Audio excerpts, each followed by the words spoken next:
Donc tu fais partie de ces moi, tout à fait. 65% de Français non, qui estiment qu'il y a une hausse moi, je de suis désolé de l'insécurité. dire, quand on me parle de moyens pour la justice, je n'ai pas envie que mes impôts servent à juger 30 fois la même personne pour les mêmes faits. C'est tout. Okay. Louis Boyard. Ce qui est intéressant, c'est que le sentiment d'insécurité augmente, mais les chiffres de l'insécurité, eux, baissent. En fait. Non, mais c'est si, pas les attaques aux personnes. Regardez les chiffres 2019, mais surtout regardez les chiffres actuels. On est en pleine crise sanitaire.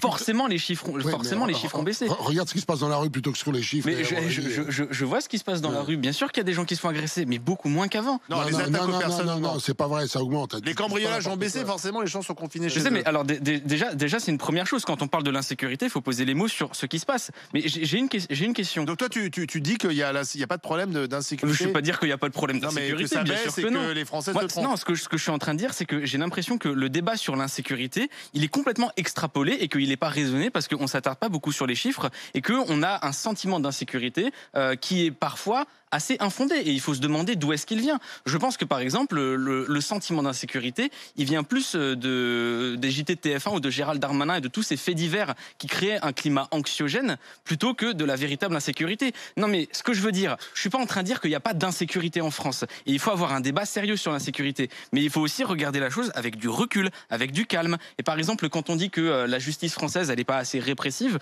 mais en fait on a beau durcir les lois, les personnes continuent de récidiver. La question c'est pas que la loi elle est pas assez sévère, c'est que quand on envoie les gens en prison, on crée des machines à faire récidiver les gens, on crée des machines à exclure des gens de la société. C'est pour ça que ces gens recommencent. C'est ça, c'est la faute de la société. Ça, c'est la société qui exclut les gens. Moi, je suis désolé, je vais te prendre un fait très simple.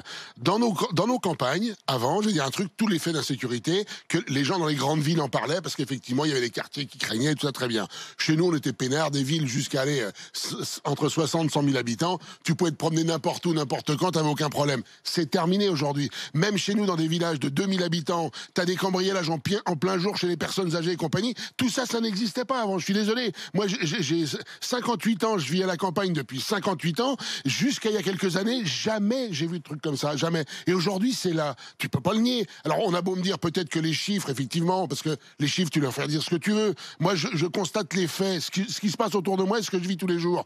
Mais je suis désolé. Moi, il y a une ville comme New York qui a une ville de 100 000 habitants, qui a 20 bornes de chez moi.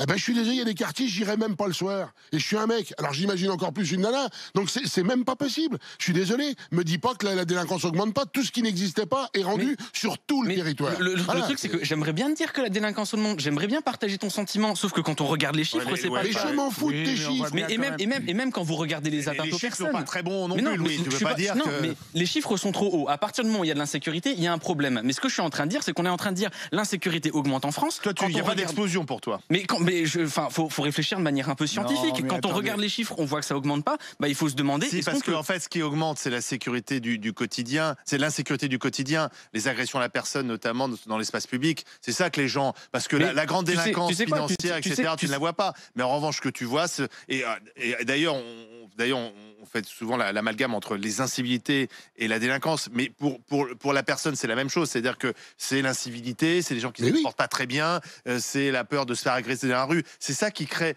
effectivement ce sentiment d'insécurité. Et tu peux pas le nier. Mais non, bien sûr que le sentiment d'insécurité, il existe. Et moi aussi, parfois, je le partage. C'est juste que là, on est en train de dire co-responsable. On est en train de dire l'insécurité explose. On regarde les chiffres, c'est pas le cas. Et puis surtout, ce qu'on entend. En tout cas, les Français le pensent. Non, mais on dit, oui, mais alors ils se trompent. Bah, je pense qu'ils se trompent. Et pourquoi? Parce qu'aujourd'hui, on a un climat qui est extrêmement anxiogène. C'est vrai que les Français se trompent, t'as raison. En fin de compte, ça fait quand même 50 ans que les politiques nous abreuvent de chiffres, ils nous prennent vraiment pour des cons. Et on le voit bien aujourd'hui, les gens ne se déplacent même plus voter, ils croient plus en politique, personne ne respecte plus rien. Donc continuons à se servir des statistiques et des chiffres et des instituts de sondage. C'est formidable, ça nous emmène dans une société qui me plaît à ravir. C'est absolument pas la même chose. Les politiques font n'importe quoi, je suis d'accord avec toi.